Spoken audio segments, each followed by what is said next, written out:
Let's just jump in. I'll find a way of timeline this. Yeah, cool. Sick, right.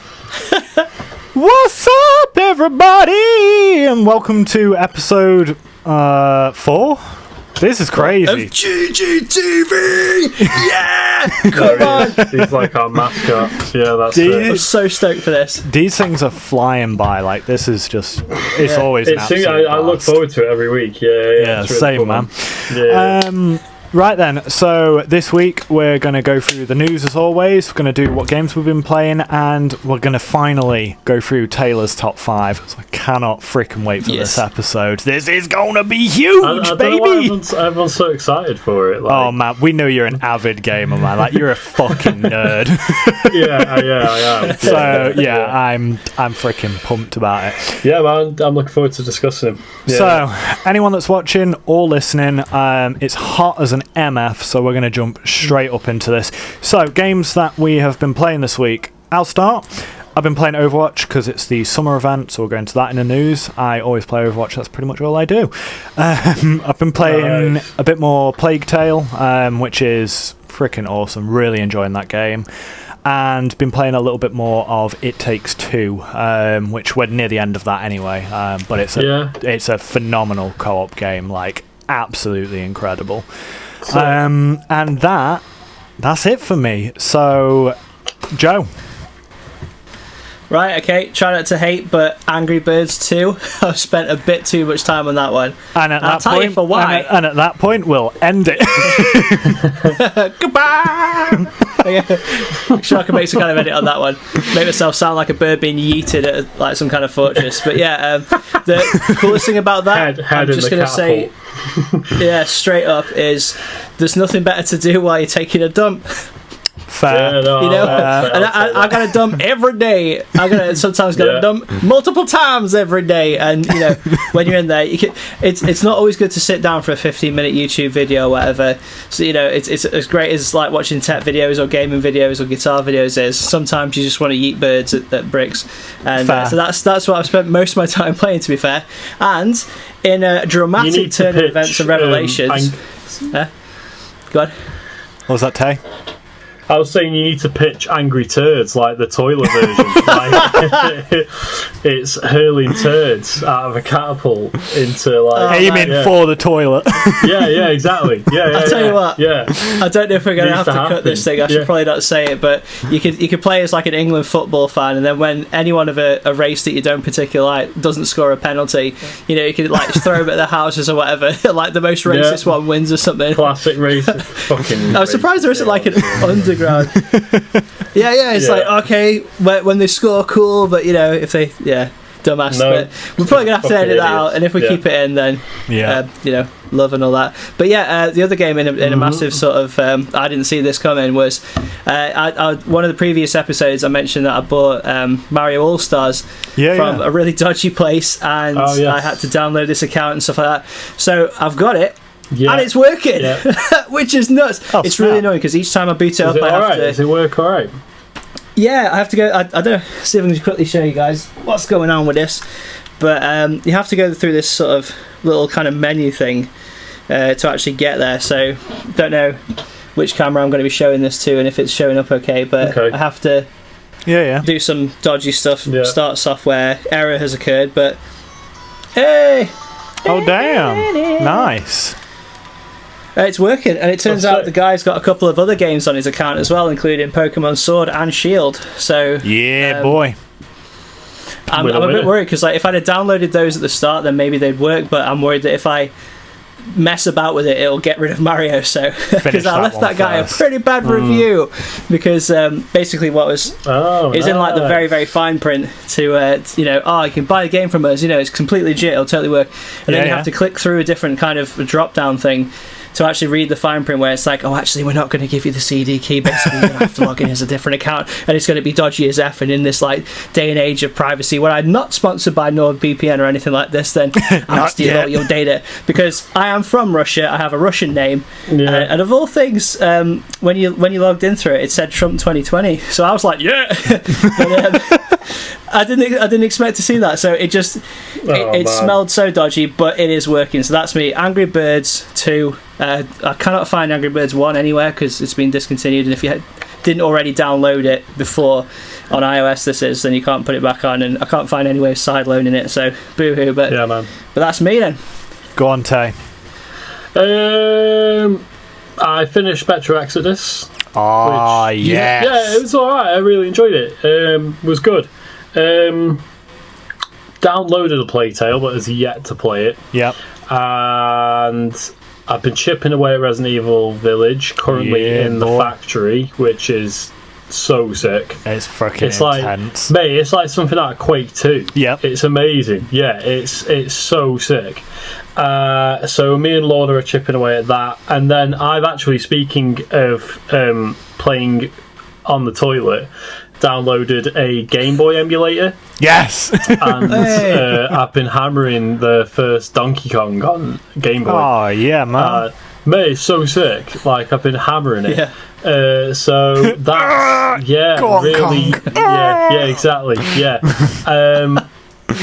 Bit of Zelda here and there, but I've been pretty busy this week, so not really done much. No, yeah, that's cool, so man.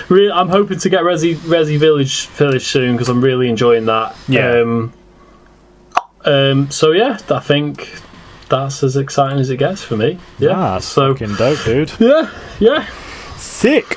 Right then, on to the news, and like, what a week! Like, holy shit. So some bangers. Elgato decided to release everything. Like, if you're a streamer, you could now have every Elgato product and you wouldn't need anything else. They released webcams, and it released a new version of the Stream Deck. They released new microphone stuff, new software. Every fucking product you need, they released. Netflix have made more of an effort to get into their gaming thing. This has been kind of ongoing for a couple of years now, but they've just got, I can't remember his name, but they've just got a new manager for it who's previously from Activision, from EA, from Oculus, and they've come out and said they're not interested in making adverts, they're not interested in microtransactions, which...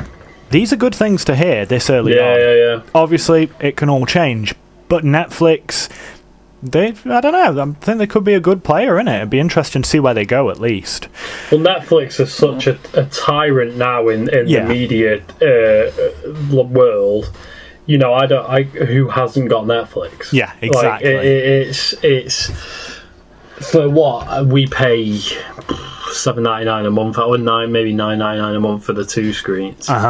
And you know, the thought of having games is interesting. Yeah. Like, I'm curious to how it's going to work. Yeah. Like, how controller wise, what games we're going to get. Yeah, is a big one. I think that is one of the interesting questions. It's really, really intriguing as to where they will take it, but I think we'll see. I've messed around with so much streaming stuff that I think they've got a potential to actually make it quite good. So definitely one to watch. To give the little Overwatch news, as I always do. The summer event has started, and any of you sim mains out there, she finally got a skin that doesn't suck, so finally. And it got 120 Hz update on Xbox Series S and X. I run it at 165 on my PC, and I can tell you now that if you're playing it at a higher refresh rate, you won't be able to go back, so that's very cool. But make sure you've got a monitor that supports it. Most TVs won't. And then about that, last time I was around Kai is really cool because I'd not seen his display in the flesh because obviously COVID and stuff like that. So it did a blind test. He set it to either 60 Hz or 165 Hz, and then I kind of came back and was watching, sort of looking at it. So first of all, he's playing at 60 Hz. It's really nice and smooth, no frames dropped, anything like that, and everything was cool because I was like, I was so confident this is 60 Hz at 165 Hz. Sorry, no. 60 Hz. And then the second time he played it, there was a bit of jittering and stuff like that, and there was a bit of screen tearing, and I thought, I wonder if this is a 1080 Ti being pushed perhaps a little too far, even by a Blizzard game. So I was like, this must be 60 Hz. Yeah. I'm looking at it, I'm like, no wait, 165? It's 60. But basically, it was so confusing because what I first saw was what my eyes beheld and what my brain perceived was a completely locked, perfect 60 hertz experience. And then we switched over to this thing where there's screen tearing and it was like all over the place, inconsistent frame time. So that must have been 165 hertz. But actually, it was the other way around. I was sort of being too clever, and I did guess it right. But my logic in working out, if I'd have gone with that, it would have thrown you. I would have got it wrong, and I would have felt like because there's 105 frames a second difference between one and the other, and if you can't see that, are you even an esports gamer? Right. I'm not an esports gamer, but honestly, like I've had enough time behind like a fast frame rate monitor to say like the difference in that kind of thing is just insane. Like your peaking advantage alone makes it so worth it. And going on barbaric watching you tear through people, man. Absolutely barbaric. Hogmain. The biggest bit of news, and this is amazing but cautiously skeptical. Steam announced the Steam Deck. Now, for me, this is the biggest bit of PC news we've had in years. The reason I'm cautious is because this thing actually looks very good. It's there's genuine evidence of it running games like Control that are hard to play on medium to high settings, fucking smooth. The price is reasonable, $450 start price, which, I mean, you can't even buy a graphics card for that price at the moment. So, the reason I'm cautious is Valve has a very sketchy history of supporting their products, and they are known to make a product and a year or two later completely abandon it. Now, again, this wouldn't be the first handheld PC that we've had. There have been releases before from other brands, but this is the first one that I think could genuinely take it to the mainstream. So it'd be interesting to hear your guys' thoughts on it. Are you able to get full Steam library? Yep. Like any Steam game? And it's not just Steam. They've already announced, because it is a PC. It's running a Steam OS, but it is a PC. They are already saying there's going to be acceptance for like your Epic Game Store, GOG, everything. I was just going to say Epic Game Store and all that stuff. Yeah. And I mean, I've got like fucking 200 awesome games on my Epic Game Store, so it sounds really interesting. It sounds promising. Like that's something I'd be interested in because I don't have a PC. Yeah, I am limited to console gaming, and there's a lot of games on PC I'd like to play. Yeah. What I'd like to see is something like the Switch, where you're able to dock it and put it on the big screen. You can. Funny you mentioned that. Yep. The features on this thing are fucking nuts. You've got touchpads and analog sticks as well. So there's so much going on with it, dude. And D-pad, Yeah. Right. It's honestly, like, all the buttons even. It's not going to affect Switch sales too much because Switches are generally a little bit more for casual people. That's no shade at that it's a massive community of gamers, or people that are very much Nintendo series fans, so they love the Zeldas, they love the Marios, all that kind of stuff. So I don't think it's going to hit Switch sales too badly, but given the current market of PC gaming being nigh on inaccessible, this could be huge. Yeah, and that's exactly it. I mean, me looking at that from that perspective, that's the way I'm looking at it, is that I don't have a PC, but there's so many games on there I want to play. Yeah. Even things like Black Mesa, Half-Life remount. I played, and I don't have the option to play that. I personally think it deserves a console boot, Black Mesa. That'd be fucking sick. All the Quake games I really want to play through, like all that kind of stuff, like stuff that I can't get on consoles. So you also inherently, like with you speaking about like those like the Quakes and stuff, you inherently get the advantage of PC gaming prices, and that changes the argument completely, because alright, it's $450 for the base model buy-in price. But all of a sudden, you're buying games for if you're on Epic Game Store, most shit's free, and you get some really good free titles. But if you go on like CD keys or the Steam sales, you're getting games for a couple of quid. You can rack up if you sink £100 in, you can have an insane library of games very quickly. and that's like what 2 PS5 games, if that. Yeah, 2 Xbox One games, like brand new. Yeah. So yeah, it's. I'm really intrigued. Yeah, really interested by it. And your thoughts, Joe? The plot's even deeper. The plot is much deeper because AMD-based system on chip, and FSR is now a thing, which has got the RDNA2 like graphics part of this chip. Yes. With it running a lower resolution, especially in handheld mode, that could really help things. So when you dock it as well, and you're looking at decent 1080p gaming experience there. Yeah. You can install Windows 10, potentially 11 on it, which means access to the Game Pass store app. So if you're already an Xbox, very good. Put Windows on it. Hadn't even thought of that. Yeah. Another point is the base model has a different kind of storage, basically just memory cards instead of fast SSDs. Yeah. And a lot of people were concerned about that, but the sort of like haha fooled you kind of thing was that every game that's been demonstrated thus far on this console has actually been running off that model. So even the weakest storage option is like that. I think also the dock is really cool, and I was speaking to Kai about this when we first learned about this.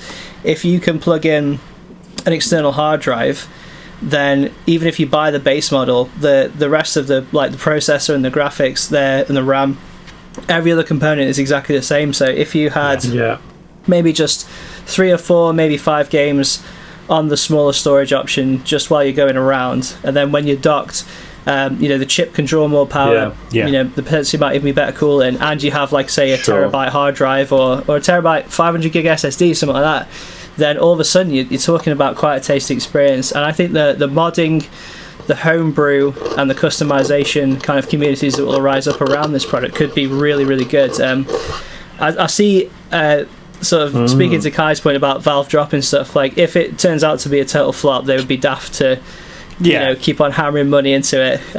But this one could be good. Like you say, Nintendo occupies its own space, which is just floats around regardless of what anyone else does. So I think this could be cool. And for people in the same situation as you, Taylor, or younger folk who are going up to uni and college and stuff like that, who need something, this could be a one device that can do it all. Because if you imagine you're running SteamOS from the internal memory card, say you've got the base model, when you dock, who's to say that you can't boot from the external SSD?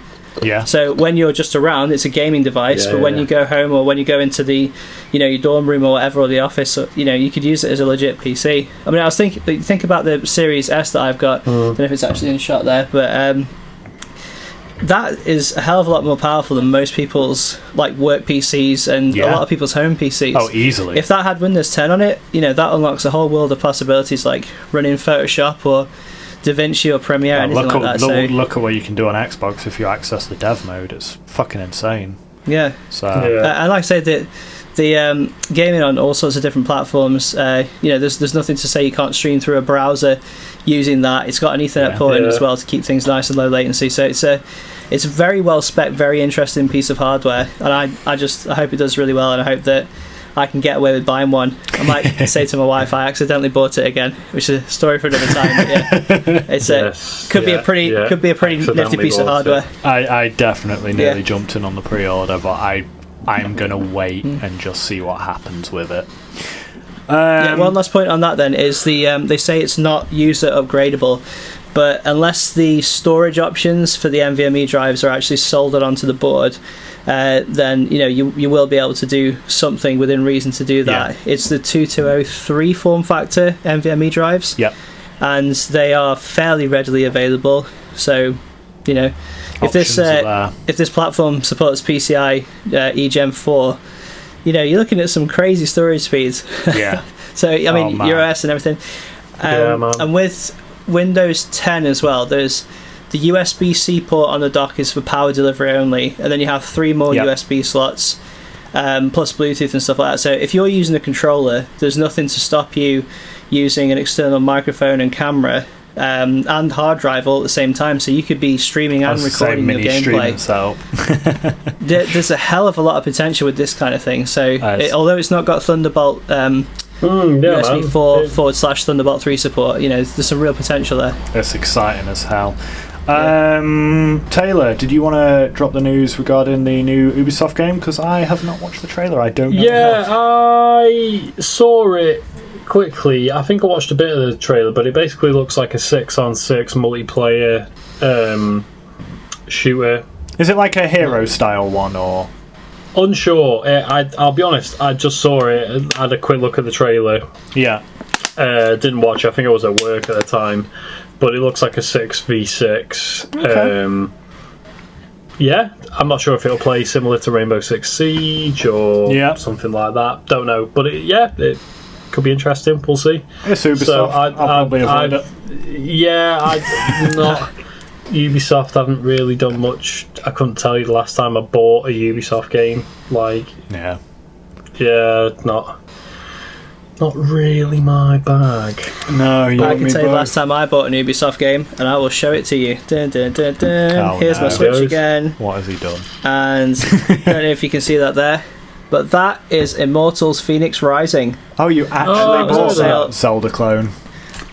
Yeah, it's a Zelda clone. If it's even like slightly as good as Zelda, it's going to be sick. But I played the demo.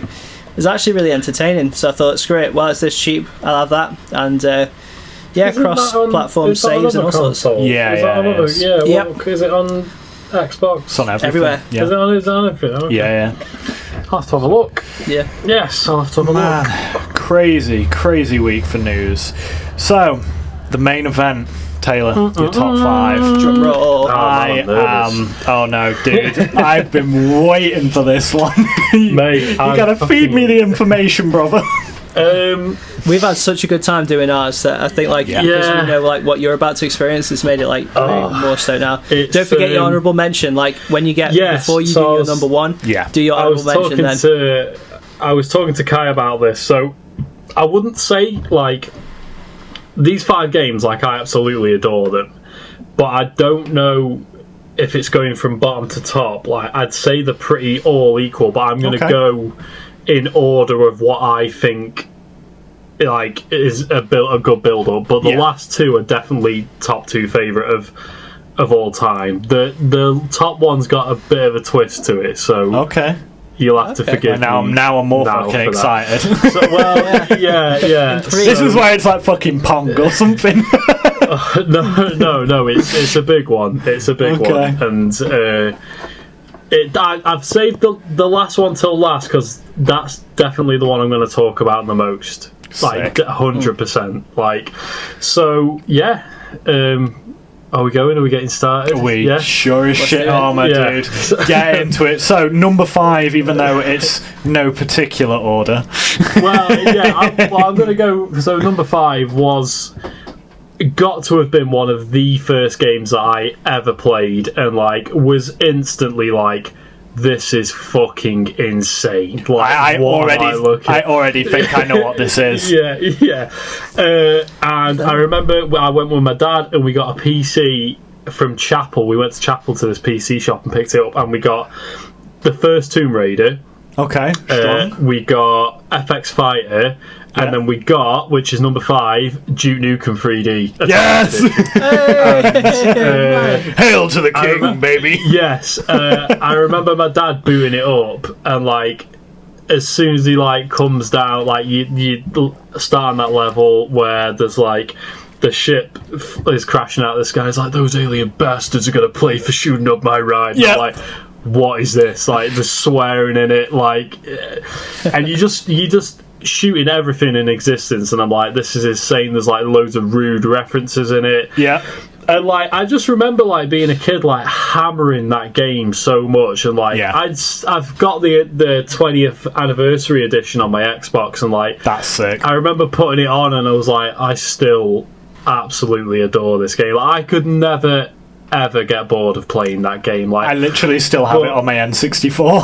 Yeah, man, I've got a physical copy on the PS1. It plays a bit different on the PS1. It's a different style to it.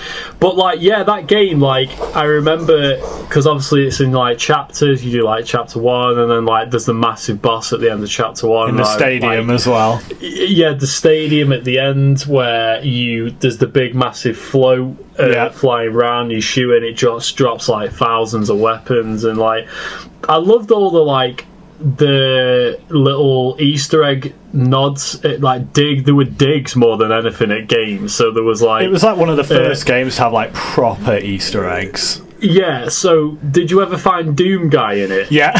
There was like you could go in, I think it was in like a church, and you went into the back of the church and Doom Guy was dead, like impaled, and he made some.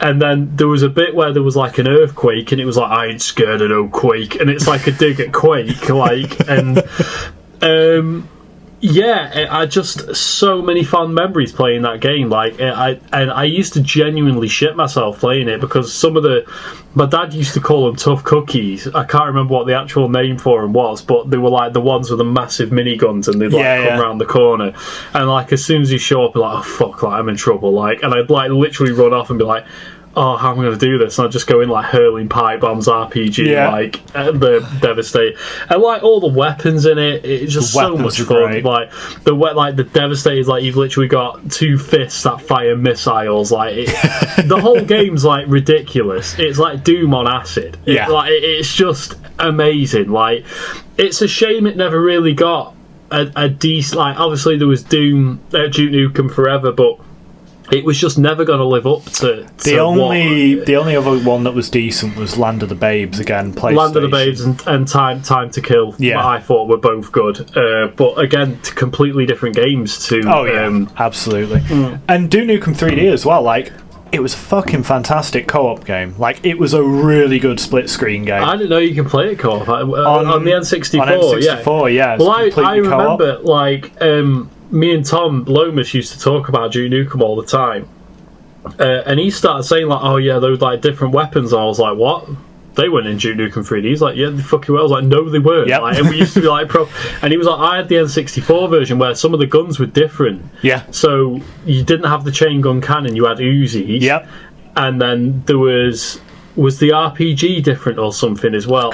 Anyway, there was different variations on the weapons, but the one we had the Atomic Edition, which had the DLC. Yeah. So we had the expansion pack with the almost like xenomorph type aliens in it. And, okay. Did you ever play it? I can't remember. Where there was like a queen at the end. The boss was a queen. Oh shit! Yeah. And you had to like go under the water and stuff. Yes. Yeah. And that expansion pack was even sicker because like you got new enemies in it, obviously because it's an expansion pack, and you got some of the weapons were hilarious. Like there was the expander where you just shoot enemies and they just blow up till they exploded. Yeah. And I think for me it was just stupidly violent. I was young and there was like girls getting the like tits out and you could give them money and shit, and it was just loads of, and I was like, this is sick, like I should be playing this at like this is sick. And I don't know, I think for me it was just like one of the first games I ever really looked at and was like, what is this? Like this is insane, like this is amazing. Like the digs at like pig cops and stuff like that. Like there was so much humour in Duke Nukem, but like they got away with it, and like I just love that game. Just love Duke Nukem 3D, especially like the Atomic Edition with the expansion pack, and then the one on the Xbox they made a new expansion pack for it. They did like another, the 20th anniversary. There's like, so there's the 1, 2, 3, 4, 5 chapters. Yeah, like there was in Atomic Edition, but then the developers made a new one. And who made the original one? Mate, you should play it because there's like new enemies and stuff. I'll probably get it, to be fair. It's like I think I got it for like £3 on the Xbox store. It was worth every penny. Like that's fucking got nice. Every achievement on it, obviously, because I love that game. Like I had to put it on my list. It wasn't at first, and I was like, oh no, it's gonna have to go on there. So like, honestly, that's such an insane shout. Like, I spent so long on that game, and it was I was playing that game. It was one of the, like you say, Doom / Quake clones that did well. Really well. It was a Doom clone that actually took it to the next level. I thought like it made it. There was more 3D elements to it. It was like you could explore full levels, where not that you couldn't on Doom, but you were limited somewhat, weren't you? Course, like Duke Nukem 3D, you were all over the place on the maps, and like there was like levels in the space levels where you were full like full tower levels. It was it was such a great game. Like really diverse levels as well. Like none of the levels looked the same. They were all each chapter, like the first chapter, like what was it, LA Meltdown, I think it's called. Yeah, and you go in the cinema and stuff. Yeah, and then again, like the cinema, like the curtains open, there's some girl there, like it's just like amazing. Yeah, so many great like secrets as well. Like that was one of those games where they had so many hidden areas. Yeah. Well, there was like legit secret levels you could find on it. I still don't think I've found them all. Like, I still think there's loads in there that I've never found. But yeah, it's just a sick game. Like, and I've got so many sick memories, and I had to put it on there. Like, I've downloaded it so many times over the years, and like I'll just never ever get bored of playing it ever. Like, I could put it on now and still like absolutely love it. Like, finish levels in 30 seconds, whatever. It's great. It's just a great game. Yeah. Honestly, so that's number 5. Fantastic shout, mate. So yeah. Thanks. Yeah. Again. And another game for number 4 that was quite early on in my play experience, and again it was really close between this or the second one, because I think I actually put more time into the second one. Okay. But like for me, the first one just is so much more original, and just and that's Quake 1. Yeah, boy. So I knew you were going to bring Quake into this list. I had to put Quake on there. Like Quake, again, another game that I played really early on, probably not long after Duke Nukem actually, and Quake and the DLCs, specifically the DLCs, because the DLCs, although they weren't DLCs then, the expansion packs. Yeah. There was 2. There was one called Scourge of Armageddon, and there was another one called Pillars of Eternity or something like that. Yeah. One was all like sort of Egyptian, sort of like pharaohs and stuff, and it was just really sick. But yeah, Quake, I love that Lovecraftian kind of horror, like cosmic horror, like you know, the boss is a Lovecraft monster from the Lovecraft universe. And again, like I remember, so you go through portals to go to the next chapters. Yes. So like portal 1, you go through the Slipgate, it was called, and I was like, I'd done them, and I was like, oh yeah, sick, I'm going to fight the boss, like I can't wait. I've been like hammering this game to get to the boss. And when you were coming through to the boss, like, because I'd seen my dad do it, like the floor in the middle of like would drop down to stairs, and you go through the final Slipgate. Yeah. And I was like, why haven't the stairs dropped? Like I've done it all. And I was like, I've missed a chapter, and I was like legit 8-9, like cried, because I was like, I was so excited to fight the boss. And my dad's mate was there at the time. He's like, yeah, but you've got another chapter to play. I was like, yeah, but I want to fight the boss. Like, it's not the point.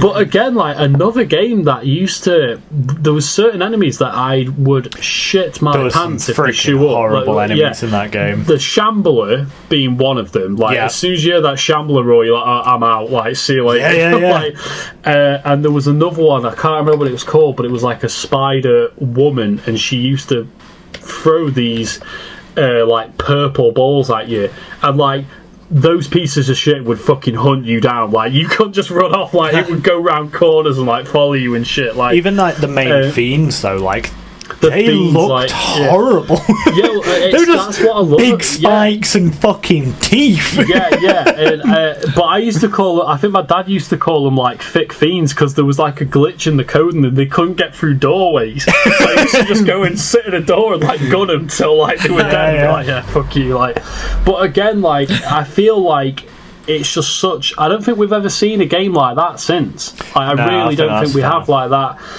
Yeah, it had its own vibe. It had its own sort of very unique, like gothic horror. Like it, I really, really liked it. And again, created by id, who the first-person kings, aren't they? Really, like that, you know. And so Quake 2 again, like just as a shout out to the Quake, like Quake 2 was great. I poured a lot of time playing Quake 2, but Quake 1 is definitely the one that takes the I didn't really play that much of Quake 2. I played a little bit of it, but like I had Quake 1 on, again, N64. Basically all N64 was a fucking shooter machine. But it was. Like, Turek and stuff on it. Like, I just remember the soundtrack being freaking brutal as well. Well, the soundtrack for Quake was 9 Inch Nails. Yeah. And I mean, again, like QuakeCon coming up in a few weeks, like we'll have to talk about it. But Yes. I wish we get a Quake. What I would do for a Quake reboot, like Quake 1. Oh yeah, the Lovecraftian like horror. That would be a pre-order. Let's fucking go. Oh mate, I want to see it get the Doom treatment. Because it truly deserves it. Like it does, and like not as fast paced as Doom though. Because in Quake 1, the enemies, there was less of them and they were harder. The thing is, Doom very much, the only exception in Doom was Doom 3, where they went a little bit scarier. Yes, a bit horror. Whereas Quake was like, we're just going to make everything fucking terrifying, and you've just got to survive. Whereas Doom has always been like, just shoot everything. Go through everything like a lawnmower. Exactly. Yeah, you've got a literal chainsaw. Yeah, like I don't know. Like Quake 1, like feels a lot heavier. Like Quake is a lot heavier in gameplay. Oh, for sure. I'd like to see it. I was thinking about that while you were talking then, because I'm hearing all the sound effects and I'm seeing like the color palettes and like the water and like the acid and stuff. Dark, I'd love to see it like even sort of Resident Evil 8, 7 kind of style, where you don't run into enemies very often, but when you do, it's like, oh shit, this guy could kill me. Like, exactly. I'd love to see it. As long as if they do remake it, like, if you don't put the nail gun in, I'm not playing it, because the nail gun they've got sick. to put the nail gun in. Yeah, the super nail gun more specifically, the one that like rotates. And the lightning gun. They've got to bring back the classics. Yeah, and you know what's great? Sorry, just to butt in with you saying with you saying the lightning gun. Quake Champions, like some of the other Quake games have been really fucking mixed. Quake Champions is a lot of fun. Yeah, I've heard that. I'd like to play it. But again, Quake Champions has more references to Quake 1 than it does anything else, doesn't it? It's got freaking... You can go as the Doom guy in it. It's hilarious. Yeah, Quake 1 is 25 years old this year. It's already been. Its birthday was the other week. Yeah, and, Jesus. But I've been reading up on it, because when I was doing my top list, I was like, Quake reboots, and we spoke about it, didn't we? Like, they're working on a new IP. And... there is nods towards a Quake reboot. Whether we'll see it this year, I don't know. But I'd love to see it. Yeah, I really would. Yeah, maybe not released, but definitely announcement. Yeah, announcement. I'd take that. Yeah, even an announcement, just to know it's there. And being worked, it would be I think with Doom 2016, which had an infinitely better multiplayer than Doom Eternal, there was a QuakeCon skin in Doom 2016, which was literally just your like a white version of the Doom suit, just with all the Quake symbols on, and I was like, I fucking love it. A really fun game of mine, Quake. So yeah, that's. Number 4, Quake 1 and the expansion packs, with the expansion packs. Specifically, Did that come out bad? Expansion packs, I didn't mean that. This list just hitting me in the feels, man. This is nostalgic. I'm going to behave myself in the editing room. I'm not going to do anything stupid. No. Honestly, so far this list is just like nostalgia dream stuff for me. Yeah, man. So. Well, we're getting a bit more recent now. Like we're definitely coming into the 20th century now. So again, this game really had to think about which one I actually wanted, because they've made numerous games that I'm really fond of. I've played nearly, in fact, all of them bar one. Ridiculously challenging, soul-destroyingly hard. And I had to pick one because I love them so much. So Bloodborne is number 3. Yes, okay. It had to be Bloodborne because, again, massive fan of that gothic horror, like Lovecraft. I love that. We used to read Lovecraft stuff as when we were younger with my dad, and just a big fan of that style of like setting. I love that sort of Victorian style setting to it. And Bloodborne, like, I remember the first time I played it and I was like, this looks haunting already. The intro's pretty special, to be fair. It's amazing. And I love a game. I love the fact that it's a game that is so infuriatingly hard, where you put it down and go, I fucking hate this shit, I'm never playing it again. And then like 2 hours later you're like, I'm gonna go play Bloodborne for a bit. Like, and it but the thing is, it has this effect on you where you're like, oh shit, I've done that. Like, I did that, I've got past that bit, like, and I've been stuck there for like a week. And it, like, there's a boss on Bloodborne that I've still not defeated on my own. I can't do it. I just can't do it. And there's just as the game goes. Have you played Bloodborne, or do you plan on playing Bloodborne?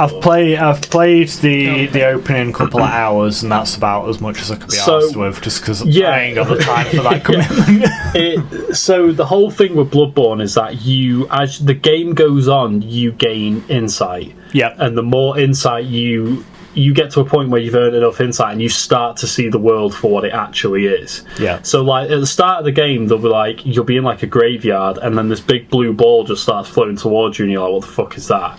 And then it'll just pick you up, and you'll float into the air, and then you're transported somewhere, and you're like, okay, absolutely no idea what just happened, but whatever.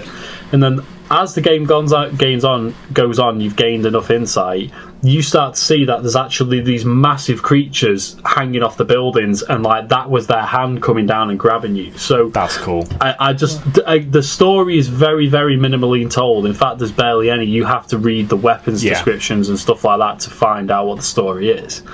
And it's just a great game. And again, like the whole From Software game, Dark Souls and Sekiro are like, I love how punishingly hard they can get, but like amazingly rewarding when you get past a bit. Like, I played, me and my brother, we speedran Bloodborne all the way through. Oh god! In co-op, and like playing it in co-op is just a whole other experience, because it then becomes I wouldn't say it becomes easier, but I wouldn't say it becomes harder. It's still hard, like, but you've just got two of you going at it, and it's really good fun. I just love that game. Like, I love the style of it. The creatures, it starts to get really messed up towards the end. Like, you start to find creatures I've seen with some other of the later bosses. Yeah, so you find, like, you've got insight as you go on. You start to find dogs with raven heads and ravens with dog heads, and it just starts getting really messed up. And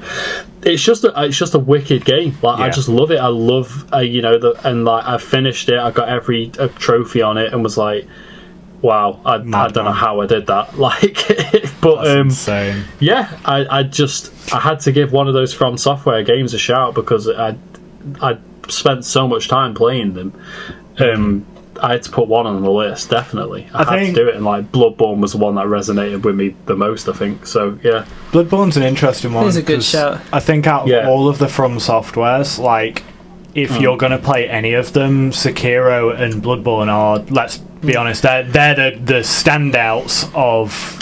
Yeah, Dark Souls is great. Dark Souls 1, 2 and 3 are fantastic. And Demon Souls on the PS5, and I really need to pick up a PS5 to play that game.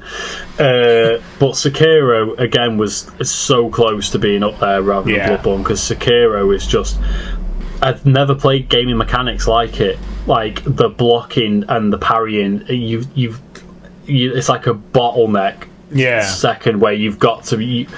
There's no room for error. Do you know what I mean? Like, if you fuck it up, like, that's it. Game over, start again, and it lose all your gold. Man, you lose all your souls, and like that's enough to go. I'm gonna put this down. But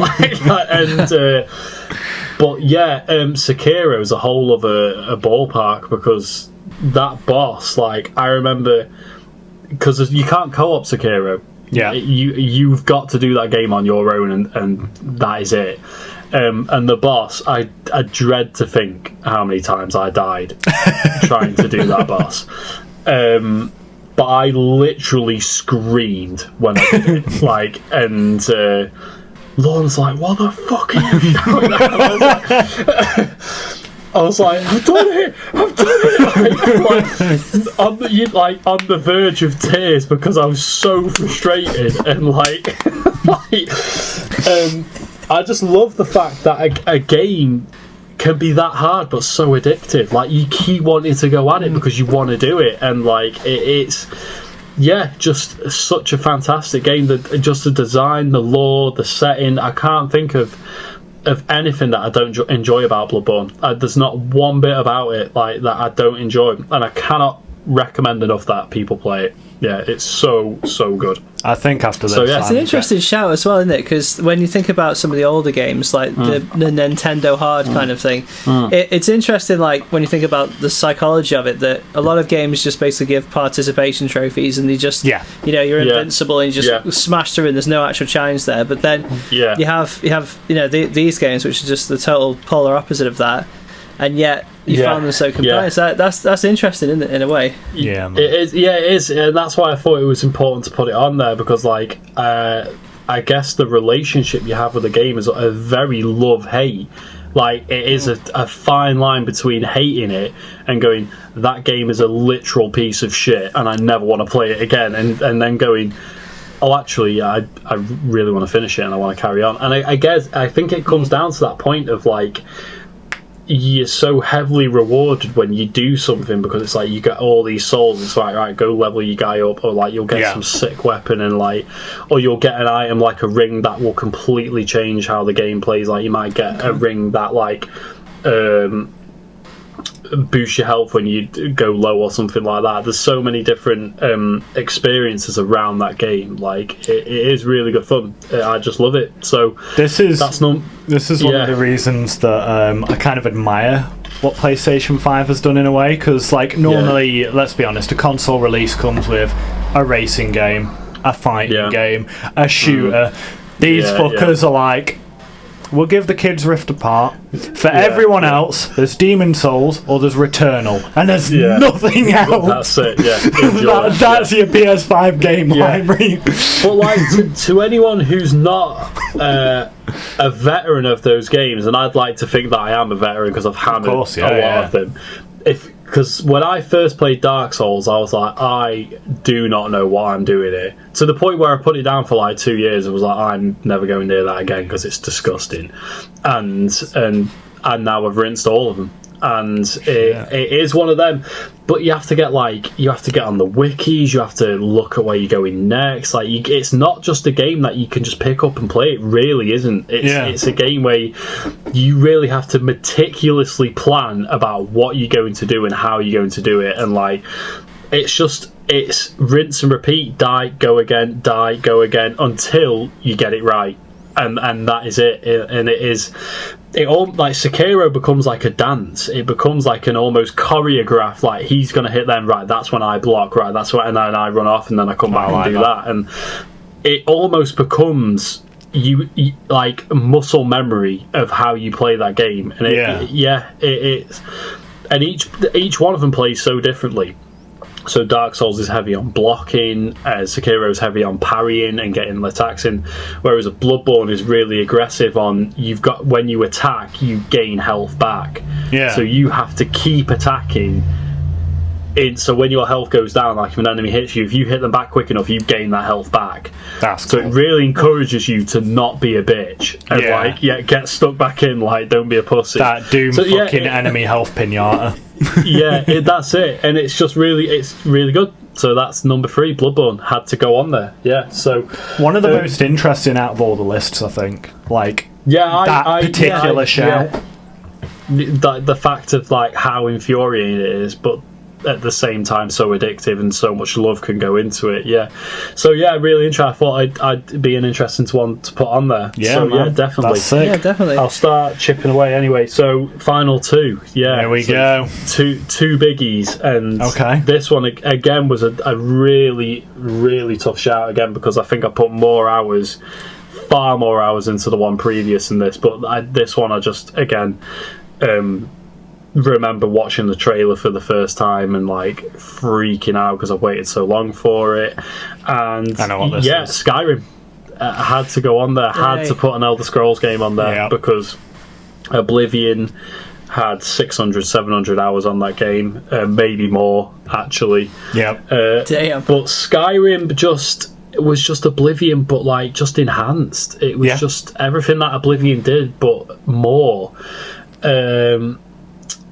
I just love the fact that you can go into a world and do whatever you want, and the world is beautiful. You know, the enhanced edition for the Xbox One was a little bit disappointing, but you know, because it didn't look that much better. But the mods are on it now, and that's really cool. And yeah, again, I remember when Skyrim came out, and like I booked a week off work, and I was like, I'm hammering this because I'd waited so long for it. And yeah, I think it's just such a wonderful game. Like, it's just such good word, like the right word for it. I think it's just wonderful. Yeah. It's just a wonderful game where you just left in this rugged world, like, and it's just fantastic. I just, you know, there's so many sick quests in it. So the storyline's really good. Like the DLC Dawnguard. And, oh yes. What was the other one? Dawnguard and Dragonborn, Dragon something. I can't remember what the DLC was called, but that was where you went towards the Morrowind. Dawnguard and Dragonborn. Yeah, Dawnguard, Heartfire, and Dragonborn. It's just such a diverse world, and again, it truly does. Like Elder Scrolls 6 needs to happen, and the Elder Scrolls games are something that's always like I guess will always be really important to me, like because it's just so many limitless possibilities what you could do. Like, you know, I mean, everyone goes in and does a stealth archer, but I was literally about to ask you how many times did you stealth archer. I always try and go in and try and do every time I play it. I was like, right, I'm going to do something different. So I might go in like hammer two-handed, or I might go in and do like more spelly stuff. But the spell stuff is really hard, man. Like, like if you become a mage and you're throwing out the twin fireballs, you melt stuff. Oh yeah, I mean, once you get to that point, you're invincible. But getting it up is really difficult. I think always getting your spells up is like the hardest bit. But it's just again like a game that really just you with the game. Just maturity level is like through the. I know it's changed in 10 years, honestly. Just you, the getting up is really difficult. It's like, yep. Wait, he just realised what he said. Right. There's no more innuendos. I'll try, no promises. But I've been good at innuendos lately, and unintentionally. I've done a couple of work. I drew a snake for some of the service users at work, and I was like, "Oh, who wants to colour in my snake?" And I was like, "I'm gonna fucking pretend that I didn't say that." So anyway, off innuendos. We'll go back to video games. And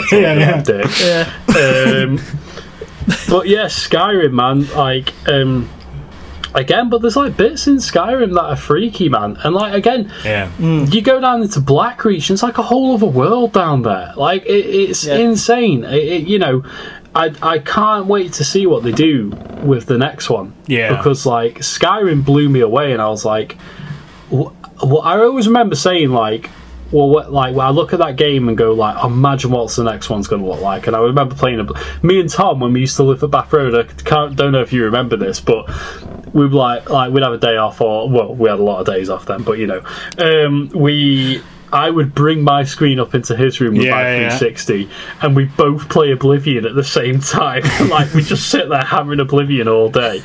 And I remember saying like, oh, I wonder what like the next Elder Scrolls is going to look like. And like now I'm at that point where like, what's the next Elder Scrolls going to look like? If Skyrim looks, it still holds up now. I mean, look at they've put it on every fucking living machine possible. It's and it deserves it. It's a great game. Like it does, you know, and it still holds up now. It wouldn't be doing so well if it didn't, because it's great fun, and everyone loves an Elder Scrolls game where you can go in and just do whatever you want. It's a true showcase of what Bethesda can do.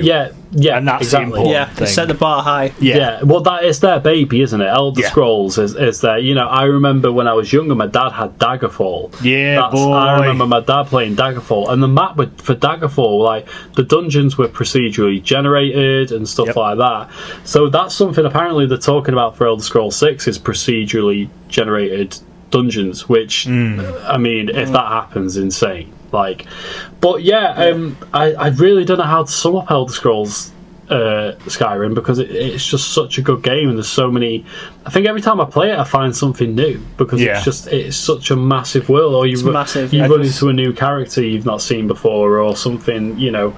I think just like the fact that like they can run the main narrative and they can run the side quests like everything else, but what for me set it apart was like you've got guilds are pretty normal in RPGs. Then you've got the Dark Brotherhood, and you're like, now we're talking, boys. Yeah, that's it. Go and murder people. That was just everyone loves the Dark Brotherhood. Everyone loves it. Fucking dropping a chandelier on people's heads. It's like being an assassin in the oldie times. It's great. It's But yeah, I love that game. I love like the crafting side of it. I love like smithing your weapons. Like the DLC, you could build your own gaff and like getting companions that always get in the way. Your companions just annoy the fuck out of you, but they're still great. Yeah, there was a couple of good ones you could get. Like some of them were alright. Yeah. But then like again on the DLC, I think you could turn into a werewolf. Like so sick. There's just so many possibilities with that game as to what you can do, and I just love it. It's just a great game. Like Oblivion, massive shout out as well because it was a close call. Yeah, Oblivion was up there, but it had to be Skyrim. Like I can't. It was so good. Favorite race? I'm so glad you mentioned it as well. Yeah, I can't think of many gamers who won't have played Skyrim.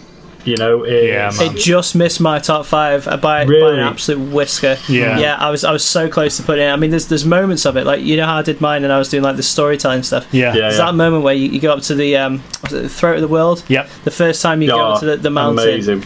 My goodness, when you're up there, I mean, when Parthenax or whatever his name is, like when you sort of see the kind of thing behind it all, you're like, what? Like, just amazing. Yeah, I remember there'd be times on that game where I'd literally just like stand there looking at the landscape, like, this is sick. Like, or even the cities, like just the designs of some of the cities was incredible. White Run, like little like that's like thingy out of Rohan, isn't it? It's very Rohan-esque, and.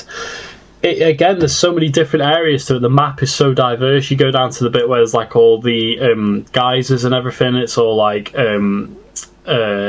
really hot and lavery and stuff, and got all the Daedric gods. It's so much cool stuff. There's so much to do. There's so much to do in that game. Like you've got hours upon hours upon hours of that game, and like still have time to do whatever you want. Like still wander around looking at aimless shit, and I had to put an Elder Scrolls like RPG in there. I had to go on. So that's number 2. Before we leave that, favourite race? Oh man, I usually go Breton. Like I'm a bit boring. Joe? Yeah. Nord. Yeah. Argonian. Just Nord, because you're in a cold place, so. See, like once like Argonians, I always had like some sick like you were. Could breathe underwater and shit. So some of them had some really sick. I think I've always gone as like a Breton. So, like, they're good at like magic and fighting. So I was like, I was always Argonian or Khajiit, because Khajiit has wares, yo. So many memes. So that was fun to dick about in that world. It's like as impressive as it was, like when it was as intended, there was some stuff that would happen that was hilarious. Like when you Fusro dying someone like off a mountain, off the edge of like, a massive cliff or something, and seeing the giants.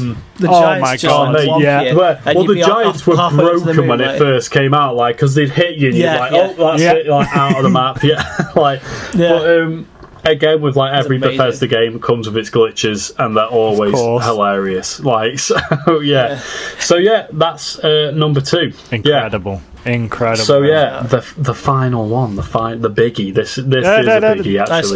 That's honourable mention. Mate. Don't be skipping that. Well, don't deprive us, man. So when do I do my honourable mention after? Before the number 1, Now. So honourable mention, and again, this was fucking so close to being in the list. In fact, like I wish it was almost. Half-Life 1.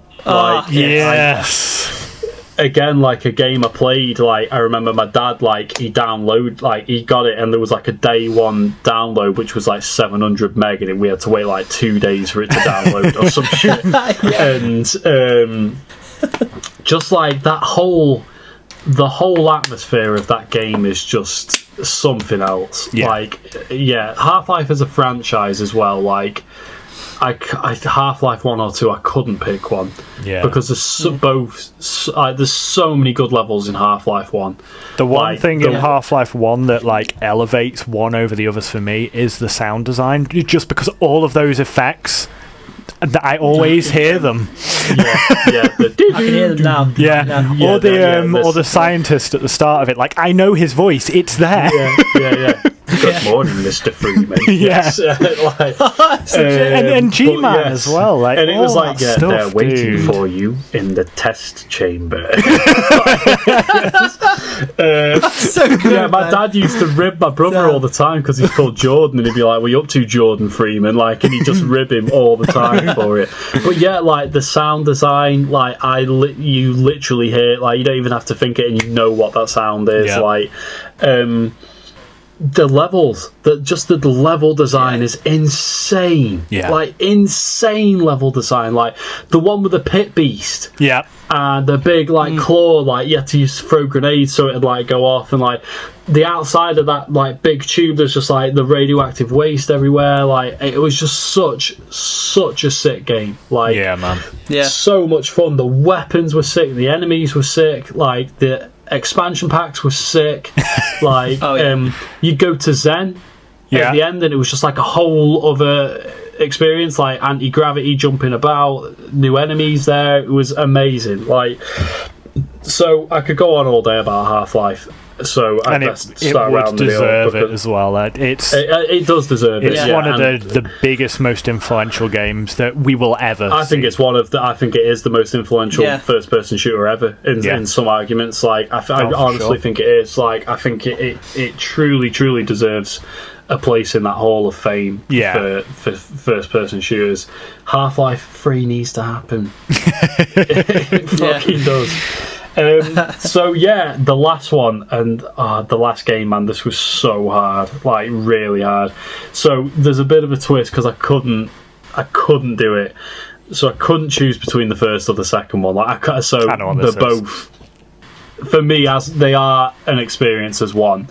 So that I can't think of a game that has ever done more to me than that game ever, and that's The Last of Us 1 and 2. I knew you were going to say that. I just can't think of a game that's ever emotionally done that to me. Like a game like, I know you spoke about BioShock and you came out and you sat down after and was like, what? Like, I remember when I finished Last of Us 2 last year, and I guess with COVID and everything last year, and I was at an interesting point in my life as well, like with anxiety and stuff. I remember finishing The Last of Us 2 and just being like, what? Like, what? I was still thinking about it weeks later because I was just so emotionally invested in that game. And again, I think I played the first one not long before and I was like, I'm ready. No spoilers because I've not played the second one yet. Have you not played the second one? I know the main I've not actually played either, but have you, Joe? I could play them because I need a PS5 to do it. I want to do it in the best possible. So I'll lend you mine once we're done. So what do you know about Last of Us 2? Do you know any spoilers at all? I know almost all of them, I think. Because I followed the game quite closely because I'm really into that kind of thing. It got such a pan in the second one because there's some diverse, choices, topics in there and stuff, and a lot of people I just don't think it were, but I really think it did. I feel like everything they put in that game just made it even better, and there's bits in that game where that you could miss. There's bits that were you not exploring. There's some truly wonderful moments in that game where you're like, oh, someone could have just missed this, and they're the best moments in the game. Like, there's a fully functioning guitar. Like, someone's played Enter Sandman on it. It's fucking mental. Like, you have to strum the thing on the PS4 pad. And there's a bit where Ellie sings on a guitar, and I remember just putting the controller down and watching it and be like, oh wow, that was amazing. And I'll pick it back up 5 minutes, she just sings a song. And I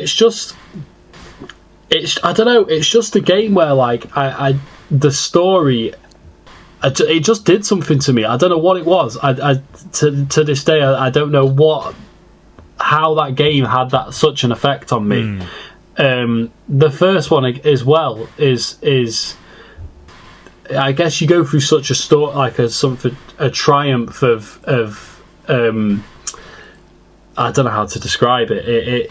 There's so many emotional pulls in that game, and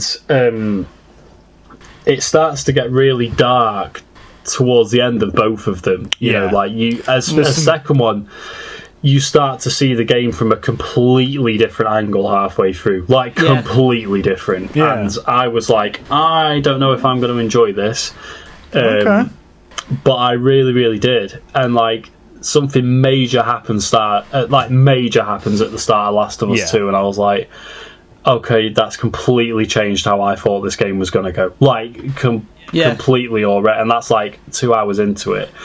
And getting rid of such a big character is such but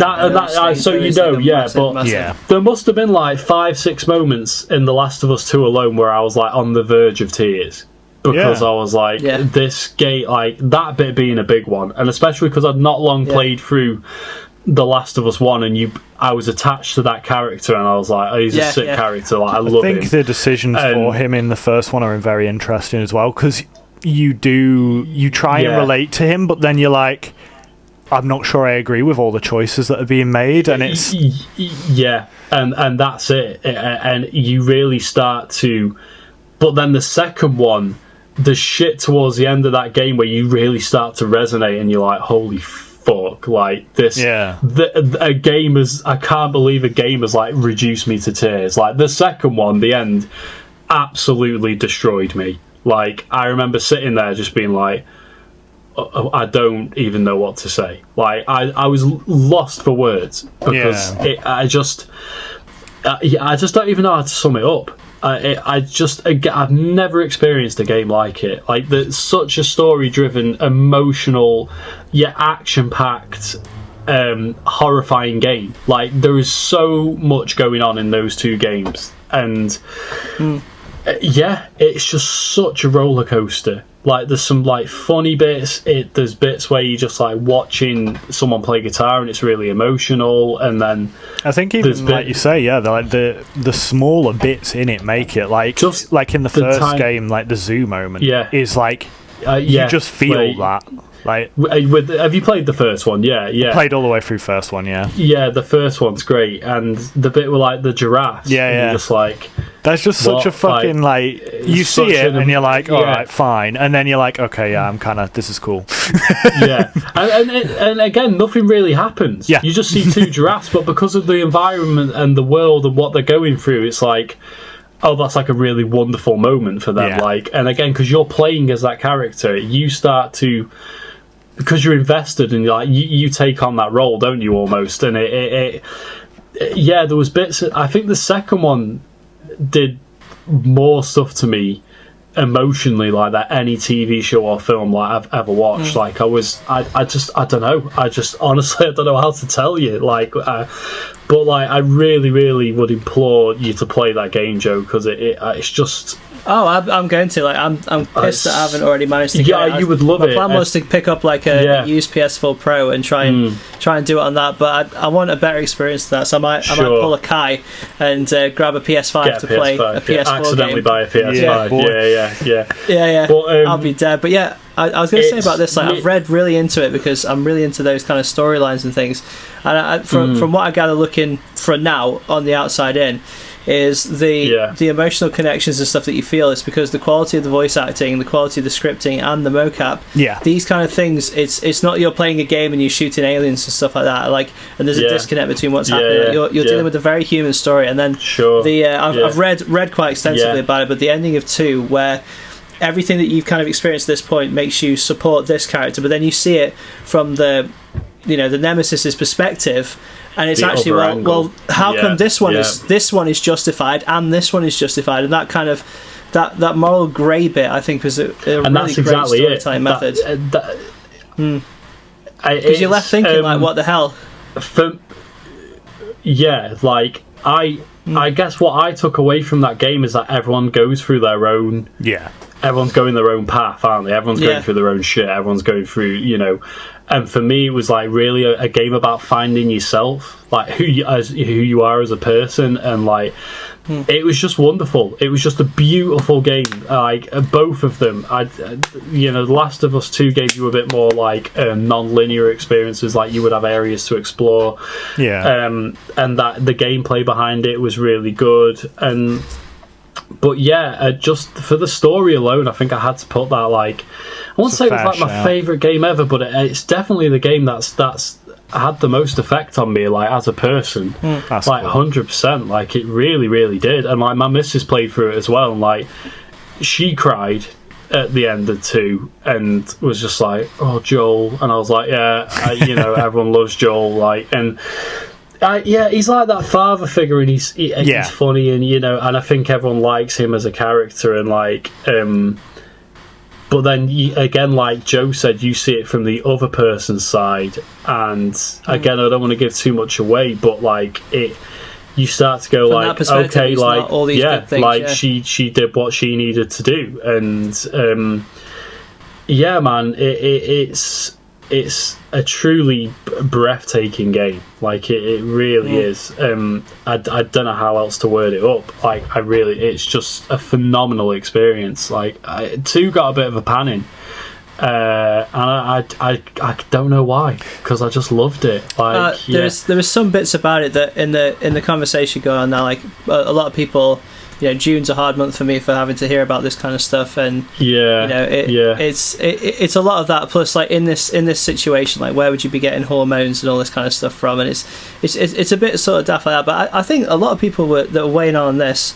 Like I'm not into all that kind of stuff. I'd only be the first one to sort of say certain things are certain things, and not to try and be daft or woke or anything like that. But for this particular game, I wasn't with all this backlash, and like normally I'm on the front line of it, as it were.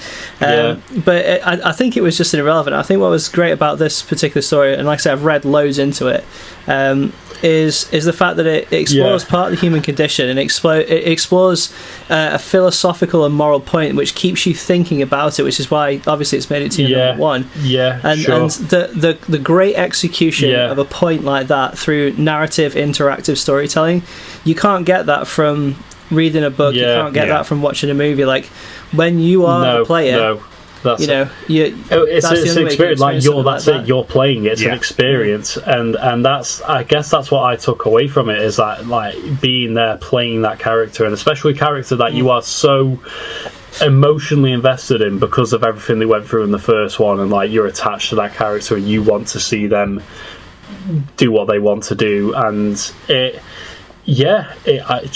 a really, really great, one of my best gaming experiences ever. So I don't know how else to word it. It's just a great game, and that's my up there at 1. I think absolutely mind blown to hear you saying that. I think there's one thing in Last of Us that's like gotta be talked about, and it is the fact that game has the single best weapon in gaming of all time, and the brick like honestly just fucking yeeting the brick, because like for me the game was like, it was good, it was cool, but because I'd heard so much, I found it a little underwhelming, so I'll probably go back and play it again before playing Last of Us 2. Play them both together. Play the first one, then go straight into the second. That's what I did. Honestly, like, there will never be a point where yeeting a brick at someone is not the most fucking funny thing. Mate, the second one is brutal. Like, it is savage. Like, there is some brutal kills and takedowns in that game. Like, it is phenomenally good fun. Like, but again, like, it's heavy on the combat. You get some really sick, like, customizing weapons.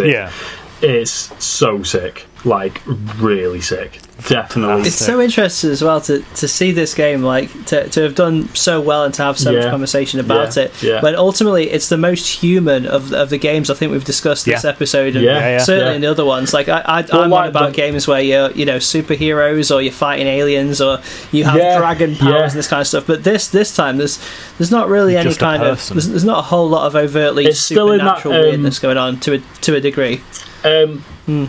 it's still in that realm of like reality, isn't it? Like it's something that isn't scarily inaccurate. Like it's based on a real disease called cordyceps. Which is on planet Earth thing, I remember if you're seeing interested. that. Yeah. So the fact that they based it on a real like infection is fascinating. It's genius. I think that's really clever. And it's just a really I can't think of any other words to describe. I really can't, because it just phenomenal. Me and my missus are actually going to play for it soon when we've done Resi 8. So going to do 1 and 2 together. Because I need a cry, so you know. So yeah, that's my top 5. Yeah, phenomenal. So, what an amazing top 5. Man. Thank you so much for sharing that with us, dude. Mate, it was not easy. I'm not gonna lie. Like, I still feel like there's games that could have gone on that list. So yeah, God, we'll have to do another at some point. It's mental. Like we've gone through so many great games, and yet there's not a GTA 5 on the list for any of us. San Andreas. Seriously, I mean, I'm killing myself now thinking, how did San Andreas? Lorna said to me, she was like, "What about Red Dead 2?" Because I was talking to her about my list, and I was like, "That would be on my list." Again, Red Dead 2 again was like a great emotional narrative experience. Really, really enjoyed it, but I feel for me, like, once I've done the stories on them games, I'm like, I'm out. I don't know. I've never been a big fan of the Rockstar games. I like them, but I'm not massive on them. So that's mine. Yeah, top 5. That's crazy. That was bravo, man. A tough call, man. Amazing list, amazing. I'm looking at other games like that. I definitely made the right decision. Yeah. And if anyone does want to see us extend these and actually say the other half and go into our top 10s, then do let us know in the comments, because that could be another fun set of topics. Yeah, man. Definitely. For next week, let us know yours as well. Yes, indeed. For next week, make a video response to us talking about your top 5. We'll get some conversations going. For next week, we are going to go into video game mechanics, what we do and don't like, which my list has been ready for like 3 weeks on this. So. I know you're ready. I just want to rip some motherfuckers. Funny you should mention Red Dead, hint hint. God. But no, this has been absolutely awesome. If you did enjoy it, be sure to throw us a like, subscribe, maybe throw us a comment down below, and we'll see you guys in the next video. Okay, cheers, everyone. Peace. Thank you. Dudes, that was fucking rad, Taylor. Holy shit.